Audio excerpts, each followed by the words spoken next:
Hi guys, this is day 2 of my family trip. सुबह सुबह 5 बजे मेरी आँख खुल गई थी तो हमारी ट्रेन खड़ी हुई थी न्यू जलपाईगुड़ी वेस्ट बंगाल में। और मैं तो बहुत ज़्यादा थक गई थी, सब लोग सो रहे थे। धीरे धीरे सुबह हो गई और फिर सुबह उठ के हमने देखा हमारी ट्रेन 2 से 3 घंटे लेट थी।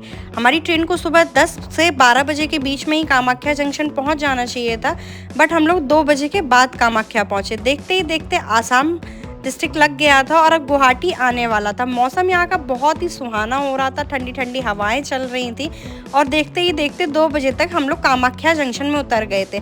जल्दी से जाके हम लोग ने होटल रूम में चेक इन करा, नहा धोकर हम लोग हुए रेडी। और हाँ, मैं अपने रूम से आपको पूरा व्यू दिखा देती हूँ। कामाख्या में हर तरफ आपको केले की खेती दिखाई देगी और वेदर इतना ज़्यादा सुहाना हो रहा था। बस हम लोग जल्दी से तैयार हुए क्योंकि कामाख्या में दर्शन होते हैं सिर्फ शाम 5 बजे तक और 2 हमको ऑलरेडी बज चुका था। बहुत सारे लोगों को कहना था कि आज हमारे दर्शन नहीं हो पाएंगे, बट हम लोगों ने पूरी कोशिश करी और 20 मिनट में नहा धोकर तैयार होकर पूरी फैमिली के संग निकल गए। सबसे पहले हम लोगों ने एक ऑटो बुक करी, वो 200 रुपये में आपको पूरा कामाख्या की चढ़ाई चढ़ा के ऊपर मंदिर के गेट के पास छोड़ देगा। वहाँ से आपको ऐसा मार्केट दिखाई देगा, फिर आपको पैदल चलते चलते यहाँ से 2 तरफ के टिकट मिलते हैं। एक VIP दर्शन का जिसका चार्ज होता है 500 रुपीज़ और नॉर्मल टिकट आपका फ्री ऑफ कॉस्ट होता है। तो हमारे पास टाइम कम था तो जल्दी से हमने VIP दर्शन के पास लेकर और यहाँ से सीढ़ियाँ चढ़ना स्टार्ट कर दी। अराउंड आपको 50 सीढ़ी चढ़ने के बाद ही ऐसा कुछ मंदिर का गेट देखने को मिल जाएगा। यहाँ पर हम लोगों ने लिया भगवान जी के लिए प्रसाद, फूल, माला, सारी चीज़ें और उसके बाद अंदर जाके हम लोग लाइन में लग गए थे। जब हम लोग अंदर पहुँचे तो मंदिर का पट बंद था क्योंकि मंदिर का पट शाम को 3 बजे के बाद ही खुलता है। तो जाके हम लोग वेटिंग में बैठ गए थे। फिर वहाँ जाकर हम लोगों ने सारी चीज़ें अच्छे से एक्सप्लोर करी। मंदिर के पीछे वाले एरिया में गए और अच्छे से दर्शन हो गए थे हमारे। मंदिर में आप कैमरा ले जाना अलाउ नहीं है, तो मैं आपको डिटेल वीडियो अंदर की तो नहीं दिखा सकती हूँ। इस मंदिर में हमेशा अखंड जोत जलती रहती है और हवन होता रहता है। हम लोगों ने माता रानी के दर्शन करे, प्रसाद चढ़ाए और पूरी परिवार के लिए आशीर्वाद लिया। फिर गुवाहाटी में हम लोग निकल गए थे अपनी दूसरी डेस्टिनेशन के लिए, बट उससे पहले थोड़ी तो भूख लगी हुई थी। तो सबसे पहले ऑटो करके हम लोग पूरी पहाड़ी से नीचे उतरे चढ़ाई से और हाँ, सबसे पहले हम लोग कुछ खाने की तरफ बढ़ गए थे। तो हम लोग गए थे गुवाहाटी के लोकल मार्केट में लोकल फूड एक्सप्लोर करने। तो हमने पी गर्मा गर्म चाय और साथ में एंजॉय करे कचौड़ी, समोसे, चटनी, रायता। ये सारी चीज़ें खाने पीने के बाद इसी समोसे वाले से हम लोगों ने बात करके पूछा यहाँ घूमने के लिए और क्या क्या है। तो उन्होंने बताया कि कामाख्या आए तो ब्रह्मपुत्र नदी के बीचों बीच एक शिव जी का मंदिर है, वहाँ ज़रूर जाना चाहिए। तो फिर क्या था, हम लोगों ने जल्दी से प्लान बनाया और डिस्टेंस देखा कितनी दूर है और निकल गए सबसे पहले ब्रह्मपुत्र रिवर के लिए। ब्रह्मपुत्र रिवर आपको मेन मार्केट में मिल जाएगा। एलिमेंट्स का मॉल है उसके जस्ट सामने आपको रोड पर मिलेगा। और हाँ, आप अगर आप बिताना चाहें क्रूज़ पे पूरा दिन और पूरी रात डिनर विथ लाइव म्यूज़िक, तो आप वो चीज़ भी कामाख्या में बहुत ईजिली टिकट लेकर कर सकते हैं। बट हाँ, हमको यहाँ पर रात नहीं रुकनी थी तो इस वजह से हमने तो ऐसा कुछ नहीं करा। बस हम लोग जल्दी से घाट पर पहुँच गए, अपना वहाँ से टिकट लिया और घाट पर नेक्स्ट नाव आने का इंतज़ार करने लगे। दिन में 4 से 5 नाव ही सिर्फ शिव जी के मंदिर तक जाती हैं। उसी टिकट में आपका बाय रिटर्न भी होता है। 200 रुपये पर पर्सन का ये टिकट होता है। तो हम लोगों ने जल्दी से 4 टिकट ले लिए थे क्योंकि मैं अपनी पूरी फैमिली के साथ गई थी। तो हम लोगों ने 4 टिकट लिए और जल्दी से स्पीड बोट में बैठ के निकल गए शिव जी के दर्शन करने के लिए। स्पीड बोट में हमको अराउंड 15 से 20 मिनट लगे और इस तरीके से बोट ने हम लोगों को जाके मंदिर के तट पर उतार दिया था। फिर यहाँ पर थी बहुत सारी सीढ़ियाँ जो कि हम लोगों ने बिल्कुल भी इमेजिन नहीं करा था और हम लोग हो चुके थे लेट और मंदिर खुलता है सिर्फ 6 बजे तक।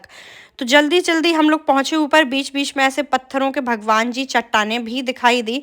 हम लोगों ने ना प्रसाद लिया ना कुछ, क्योंकि हम लोगों का अल्टीमेट गोल था शिव जी के दर्शन करना। जल्दी से जैसे ही हम लोग ऊपर पहुँचे, सामने ही हमको एक अच्छा सा गणेश जी का मंदिर दिखने लगा और मंदिर का नज़ारा कुछ इस तरीके का था।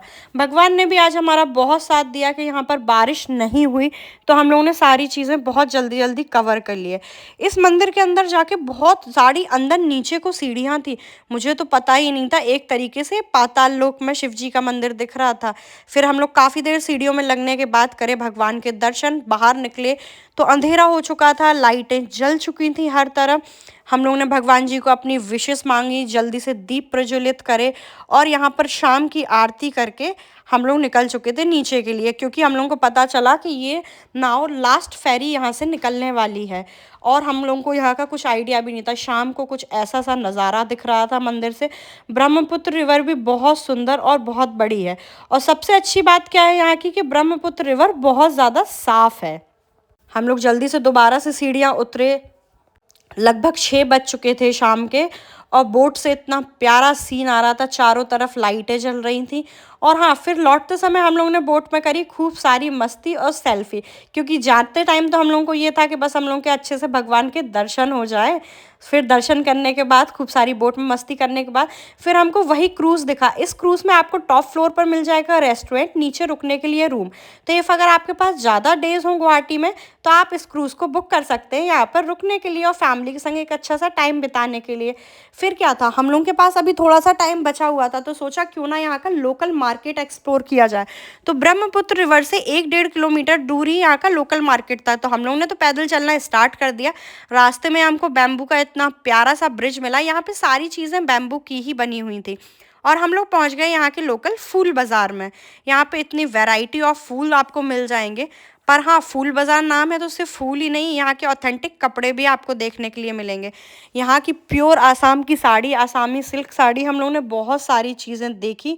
हाँ, थोड़ा सा रेट यहाँ पर कॉस्टली था, बट सारी चीज़ें बहुत ज़्यादा प्योर सिल्क की बनी हुई थी। तो गाइज़ ये बताइए, मैंने जो साड़ी ली वो कैसी लग रही थी? तो फिर मैंने तो ये साड़ी कर ली थी फाइनल। हम लोगों ने बहुत सारे कपड़े देखे, जेंट्स में भी बहुत सारे कपड़े देखे, बट आपको लेडीज़ में ज़्यादा ऑप्शन यहाँ पर मिल जाएंगे। यहाँ पे बहुत सारे मार्केट हैं, तो आपको कोई डिफरेंट मार्केट भी एक्सप्लोर करना है तो आप कर सकते हैं। फिर साड़ी लेने के बाद हम लोग पहुँच गए थे फिर से होटल, फ्रेशन अप हुए, हम लोग ने अपनी ड्रेसअप किया, क्योंकि आज रात को थी हमारी डिफरेंट लोकेशन की ट्रेन। सो जल्दी से लोकेशन गैस करके आप लोग कमेंट कर दीजिए। हमारी ट्रेन ऑन टाइम थी, तो जल्दी से 10 बजे से पहले ही हम लोग कामाख्या जंक्शन पहुंच गए थे। भूख भी बहुत तेज़ लगी थी, टाइम था कम, तो कामाख्या जंक्शन के ही फूड ट्रैक पर जाकर हम लोगों ने जल्दी से वेज थाली ऑर्डर कर दी। हाँ, थोड़ा सा आसाम में आपको फूड का दिक्कत हो सकती है अगर आप प्योर वेज हैं तो थोड़ी सी चीज़ें हम लोगों ने अवॉइड करके सीधे थाली ही ऑर्डर कर दी थी कि खाने में हमको सिर्फ प्योर वेज चीज़ें ही चाहिए थी। और खाना खा के जैसे ही हम लोग फ्री हुए तो देखा हमारी ट्रेन हो चुकी थी 1.5 घंटा लेट।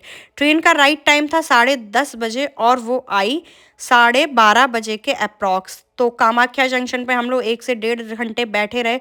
बहुत ज़्यादा ठंडा मौसम हो रहा था, और रात को तो बारिश भी स्टार्ट हो गई थी। भगवान ने पूरे दिन साथ दिया, पर रात को हो गई बारिश। ट्रेन बोर्ड करके मैं सो गई थी। अब मिलते हैं मेरे नेक्स्ट डे के व्लॉग में। Bye bye.